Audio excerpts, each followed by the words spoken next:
sir अब आप बाहेर बैटिंग टीम ऑब्जेक्शन ले लेते इकडे या हरिया सर वासे आप इकडे या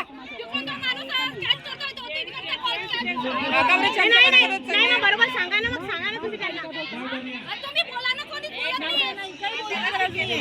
ही नारी बाई त्यांची बसवलेली तिथं आणि हा काय करतोय तिथे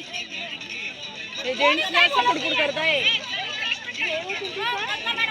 अरे हे सांगताय बघ मागून बरोबर त्याने कॅच डायरेक्ट बॉल दिला ना मॅडम हातात मी बघितलं ना मी चिटिंग करताय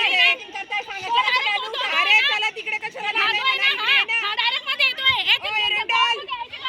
चला चिटिंग करताय ताई ताई तू बस तिथे आता हे थांब थांब अरे लेडीज मध्ये अरे काय करायचं तिकडे जायची हां मार त्याच्या सारा घेतात वरती तिकडे दोनचे जे जेंट्स प्लेयर आहेत जेडी पाटील बोलतो अरे एकटी मी घसा कोडा करते यार केवढे माणसं घुसले यांच्यामध्ये पाहिलं का तुम्ही ओव्हर संपल्यानंतर काय मेसेज द्यायचा तो द्यायचा ओव्हरच्या दरम्यान देऊ नका प्लीज हां आउट नाही